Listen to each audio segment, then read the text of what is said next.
Ex-procurador da Operação Lava Jato em Curitiba, Deltan Dallagnol, terá que pagar R$ 75 mil ao ex-presidente Luiz Inácio Lula da Silva, conforme decisão do Superior Tribunal de Justiça. O STJ condenou Dallagnol pela utilização do PowerPoint em entrevista coletiva do Ministério Público Federal em 16 de setembro de 2016. De acordo com a decisão do tribunal, Dallagnol utilizou expressões não técnicas contra a honra e a imagem de Lula, se afastando dos conceitos jurídicos. Sobre esse assunto, nós conversamos agora com Luiz Carlos da Rocha, que é advogado e mestre em direitos. Boa noite, doutor Luiz Carlos da Rocha. Seja muito bem-vindo. Prazer em falar com o senhor. Boa noite, como estão vocês? Tudo bem? Desculpe a falta da gravata, que hoje é sexta-feira. Faz parte, né? Hoje é sexta-feira. Doutor, eu queria que você falasse para a gente, repercutisse aí para os nossos telespectadores aqui da TVT e também da Rádio Brasil Atual, essa decisão do STJ, né, que condenou aí o ex-procurador Deltan Dallagnol a condenar a indenização ao ex-presidente Lula. Olha, essa decisão, o valor dela é compatível com o que normalmente se pratica no STJ, né, em situações envolvendo o cidadão, quando o cidadão ofende o outro, né? Ocorre que o problema é que não se trata de uma situação que são dois cidadãos comuns, né? Nem o presidente Lula é um cidadão comum e nem o Dallagnol é um cidadão comum. E o contexto da época também não era de uma situação normal, corriqueira, de pessoas privadas, né? Então, a ofensa, nesse caso, ela foi muito extensa, muito profunda, né? Capaz de realmente, com a intenção de produzir danos de grande monta na imagem do ofendido, né? O presidente Lula não é um candidato a presidente da República, né? Então, ela tinha uma finalidade, a ofensa. De modo que, embora eu tenha considerado bem-vinda e bem posta a condenação, porque, de fato, o PowerPoint não tinha nada a ver com aquela denúncia do triplex, por exemplo, era um ato midiático, era um espetáculo que o Ministério Público promovia naquele dia. Eu considero que o valor ficou abaixo do que poderia ter sido. Pois é, doutor Luiz Carlos da Rocha, exatamente do que a gente está falando sobre aquele PowerPoint que ficou famoso no Brasil inteiro, né, onde colocava o presidente Lula no centro, segundo o que dizia o ex-procurador, de uma quadrilha, que o presidente Lula seria o chefe dessa quadrilha. E daí a minha pergunta vai exatamente nesse sentido. O STJ foi muito condescendente com essa decisão, porque a defesa do ex-presidente pedia 1 milhão de indenização. Eles baixaram para 75, com juros e correção, vai passar um pouco mais de 100 mil reais, mas muito se questiona este valor. É isso mesmo ou não? Não, o valor, como eu disse a você, ele é compatível numa situação de normalidade, entre duas pessoas privadas se ofendendo, né? Mas a cena não era essa, a cena era de uma interferência na eleição presidencial, e acusando o presidente Lula de um crime que depois, na ocasião nem existia ainda, mas na ocasião, depois o presidente veio ser absolvido, né, dessa acusação aí. Então, foi um ato de espetáculo premeditado que, na minha opinião, merecia uma reprimenda mais elevada. O pedido era de 1 milhão. Agora, é possível que ainda o tribunal, diante da cena que se formou agora, né, com a notícia da condenação, possa rever esse valor. Porque segundo o procurador tem anunciado nas redes sociais, ele já arrecadou 500 mil, né? Ou seja, se ele está arrecadando dinheiro para pagar a indenização, se não é ele que vai pagar, nós já estamos diante de uma situação em que uma das características do processo de condenação por ofensa, né, do dano moral é o sancionamento do ofensor, né? Então, se ele já recebeu 500 mil, né, e a indenização é de 120, 115, ele já está levando vantagem. Então, o ofensor não está tendo nenhuma sanção, né? É possível que, em função dessa cena que se formou agora, o STJ volte a deliberar sobre a questão, e pode ainda deliberar sobre a questão, e, eventualmente, levar e condenar o Dallagnol a pagar aquilo que, efetivamente, a defesa do presidente Lula está pedindo. Agora, essa decisão também do STJ trouxe à luz também um pouco a valorização dos advogados nesse sentido, porque a época, né, deste PowerPoint, dessa entrevista coletiva dos procuradores da Lava Jato lá de Curitiba, muito se questionou a legalidade do que foi feito, aquela espetacularização toda na mídia, né? E essa decisão também, de certa forma, vem valorizar aí o trabalho dos advogados, não é, doutor? Sem dúvida, a Lava Jato tinha uma prática de fazer condução coercitiva, né, em larga escala, de maneira abusiva.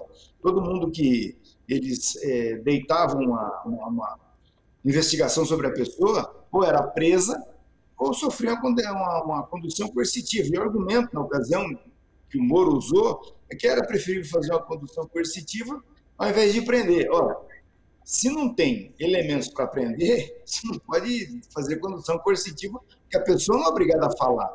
É um direito constitucional ao silêncio. Então, se eu tenho o direito a ficar em silêncio, ninguém pode me arrastar para uma delegacia para prestar depoimento, para prestar esclarecimento. Finalmente, o Supremo proibiu essa prática, né, que era uma prática abusiva da Lava Jato.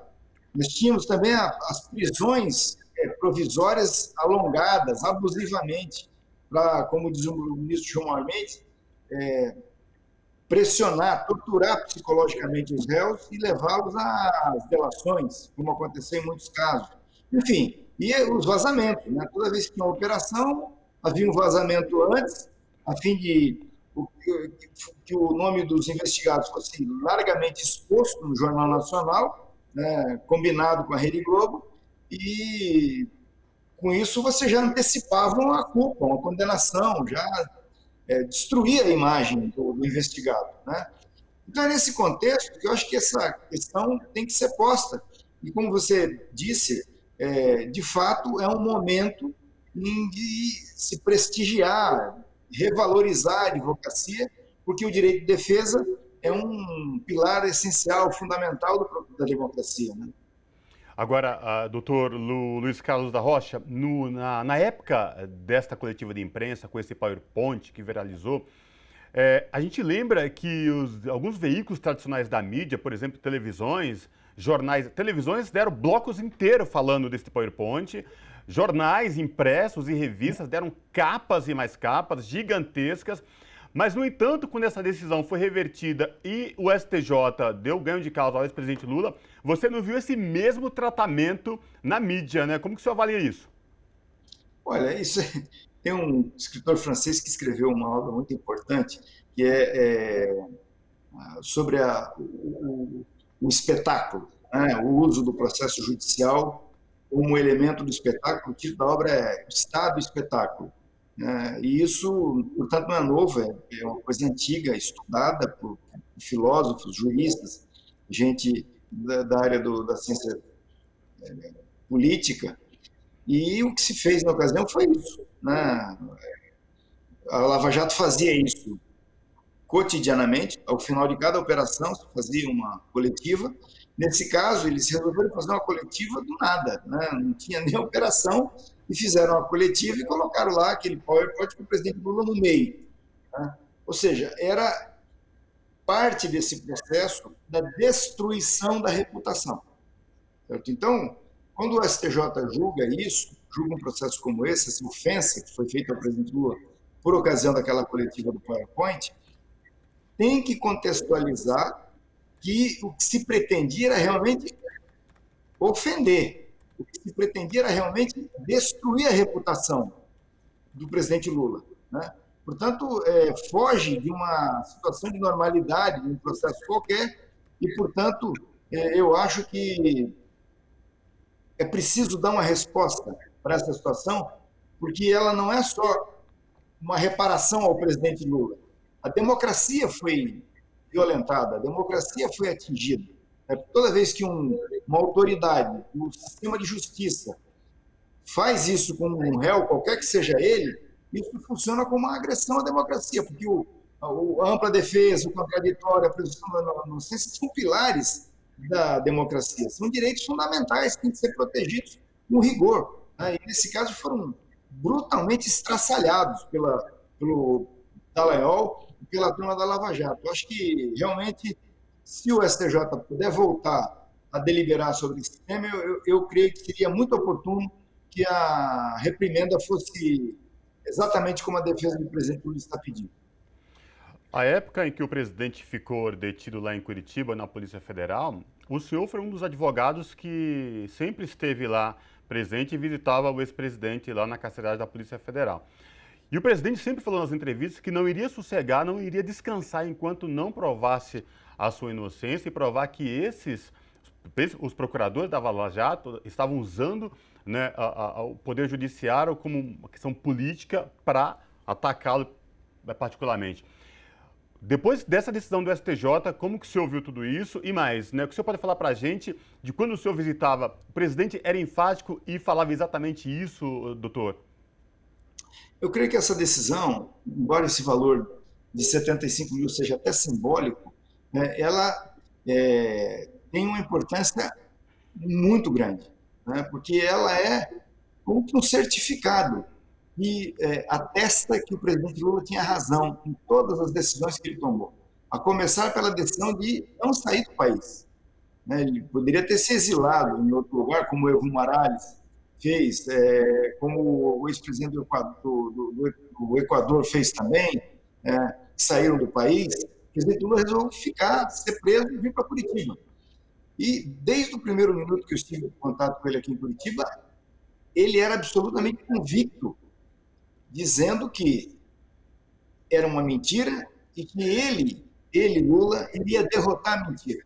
Né? Ele usava a seguinte expressão: eles colocaram o bode mais fedido da história do planeta na sala. Eu quero ver o que eles vão fazer com isso. Né? E, de fato, o que aconteceu na sequência, nós todos conhecemos. Né? A Lava Jato sequestrou o presidente Lula durante 581 dias em Curitiba, ele resistiu, teve um apoio extraordinário daquela vigília. Eu me lembro quando ele chegou aqui preso, eu estava num gabinete do desembargador aqui, estava chovendo muito naquele dia, frio, e aí o desembargador, olha, esse pessoal vai ficar aí uma semana, vai chover, vai fazer frio, eles vão embora. Na verdade, a vigília ficou 581 dias, junto com o presidente Lula aqui em Curitiba, um gesto de solidariedade fantástico, notável, né, que merece um lugar especial na história, e o presidente nunca deixou de dizer que ele era inocente, que ele ia provar que o Dallagnol e o Moro eram mentirosos, e de fato ele está provando isso, e essa decisão vem a chancelar essa posição do presidente Lula.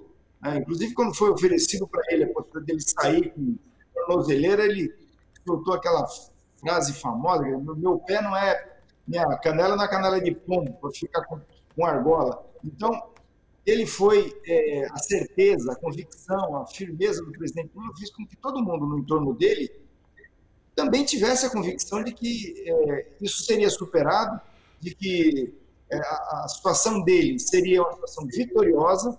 E agora as pesquisas de opinião pública apontando aí, né, o erro monumental que foi a Lava Jato ter convertido aquela operação num processo de político, partidarização, né, e jogou fora a oportunidade de eventualmente realmente fazer um combate sério à corrupção no Brasil. Doutor Luiz Carlos da Rocha, advogado e mestre em Direitos, foi um prazer falar com o senhor aqui no Revista Brasil TVT. Espero falar com o senhor na próxima oportunidade, viu? Abraço! Espero voltar a falar com vocês, estou sempre à disposição. Um grande abraço a todos os telespectadores da grandiosa TVT. Abraço!